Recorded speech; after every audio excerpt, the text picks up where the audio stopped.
Bonjour, je suis Francine Athias, chercheure en éducation à Eliade. Anne Henry, professeure des écoles en maternelle CP à Loqueffret. Dominique Forest, enseignant-chercheur retraité. La communication de ce jour, le jeu des annonces en maternelle, vient compléter le texte de la communication disponible sur le site du Congrès. Il s'agit d'une recherche exploratoire en vue d'introduire le jeu des annonces dès la grande section. La professeure a repris en grande section le jeu des annonces tel qu'elle l'avait fait pratiquer en CP. Le jeu des annonces est une situation didactique élaborée par Para et Saïs, reprise depuis par différentes équipes. Dans cette situation, chaque joueur fait une annonce avec ses deux mains.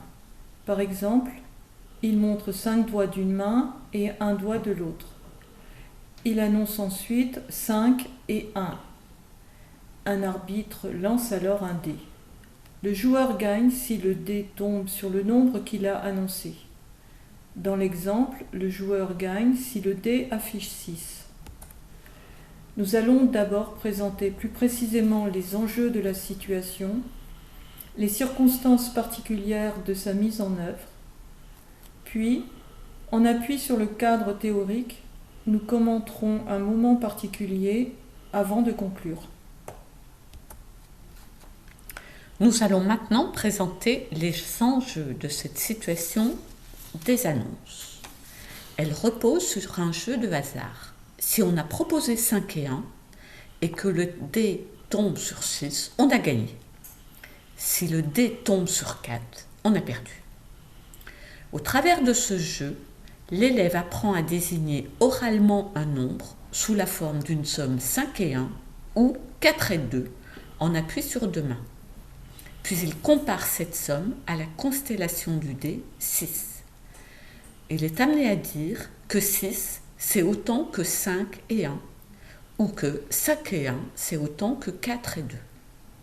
Comme ce jeu est répété de nombreuses fois, l'élève peut mémoriser ces faits numériques. Autrement dit, il s'agit d'approcher la notion d'équivalence. Un autre enjeu de la situation est de travailler la décomposition-recomposition des nombres. L'élève élabore également un premier répertoire additif. Notre recherche a eu lieu dans des conditions particulières. En effet, il n'y a que 2 élèves dans cette grande section et elles ont des difficultés à apprendre dans de nombreux domaines, l'une d'elles ayant des grandes difficultés. De plus, ce travail de recherche a eu lieu en juin 2020, après 3 mois d'absence due à la Covid-19. Ces conditions particulières ont de fait entraîné des adaptations. Par exemple, il a fallu 3 séances pour présenter et installer les règles du jeu, alors qu'une seule suffit au CP. Nous nous situons dans le cadre de la théorie de l'action conjointe en didactique, pour décrire et comprendre ce qui se passe en classe. Nous nous interrogeons sur l'évolution des connaissances mathématiques des élèves dans le jeu des annonces, en décrivant et analysant l'action de la professeure et des élèves. Nous présentons maintenant un épisode qui a eu lieu au cours de la 12e séance sur 15. Nous voulons enquêter sur les actions des 2 élèves et de la professeure. En tant que joueuse, la professeure annonce 3 et 3 et montre les mains. Lénie, 2e joueuse, annonce 2 et 3 et montre les mains. Mado, en tant qu'arbitre, lance le dé et doit dire si c'est gagné ou non. Mado lit le dé 1, puis elle termine le jeu en annonçant un nouveau coup. Faites vos annonces. La professeure l'interrompt. Tu ne nous as pas dit si on avait gagné ou perdu. Mado regarde les 2 mains de la joueuse professeure. Elle regarde le dé, répond non, ce que la professeure accepte. Lénie avance les mains vers Mado. Est-ce que j'ai gagné ? Mado regarde de nouveau les mains de Lénie et conclut non.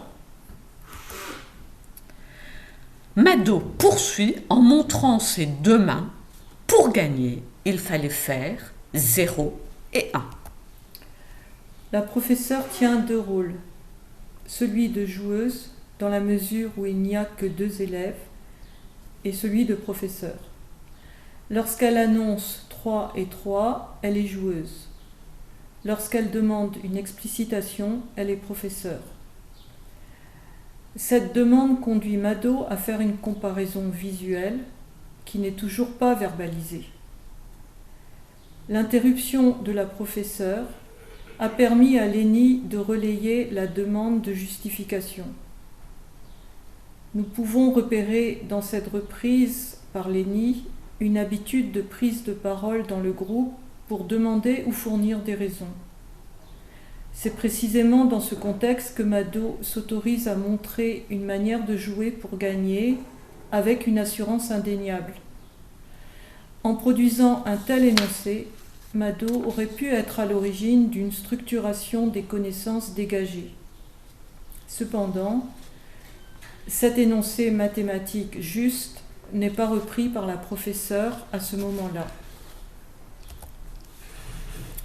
Au fil des séances, les règles du jeu des annonces sont assimilées. Le jeu se déroule avec aisance et rapidité. Des faits numériques sont exprimés par les élèves en appui sur les doigts. Par exemple, quand la professeure dit 2 et 2, alors Mado commente 4. Ou encore, comme nous venons de le dire, elle parvient à montrer avec ses doigts que 1, c'est 0 et 1. La professeure Lénie propose différentes configurations de doigts pour un même nombre. Le 3 est donc représenté de différentes manières avec les doigts. Par contre, Mado ne modifie jamais la configuration de ses doigts pour un même nombre. Par exemple, le 1 ne peut qu'être représenté par le pouce. La professeure n'intervient pas sur ce point. Nous avons pu alors remarquer des difficultés induites par ces configurations fixes. Dans une autre situation, il fallait représenter avec ses doigts 6 et 1. Mado représente 6 avec 5 à gauche, 1 à droite avec le pouce. Elle représente également 1 avec le pouce, mais elle ne peut pas voir 5 et 1 et 1. Une piste à explorer pourrait consister à faire travailler les différentes configurations de doigts pour représenter un nombre. La professeure a engagé les élèves dans l'écrit après de nombreuses parties orales jouées. Elle cherchait à obtenir une certaine aisance dans le jeu qu'elle pensait nécessaire pour l'élaboration d'un répertoire additif à partir de faits numériques en situation. Or, le passage à l'écrit s'est fait facilement. Et cela nous laisse penser qu'il aurait été intéressant d'y recourir plus tôt. Le travail écrit aurait permis de diriger l'attention des élèves sur les relations entre les différentes désignations des nombres. Cela aurait permis à Mado de ne pas s'installer dans le comptage 1 à 1. À partir de cette recherche et d'autres qui ont eu lieu dans le collectif ACE, nous envisageons la construction d'une progression pour les grandes sections dans le cadre d'une ingénierie coopérative. Nous avons précisé au départ que la recherche s'est déroulée dans des conditions particulières. Une année plus tard, nous pouvons apporter des compléments d'information sur les 2 élèves. Elles sont actuellement scolarisées en CP. Lénie suit le CP sans difficulté particulière. Par contre, Mado ne semble pas parvenir à s'engager dans les situations mathématiques. Un soutien constant de sa professeure ne suffit pas pour le moment à développer les connaissances attendues en CP. Nous vous remercions de votre attention.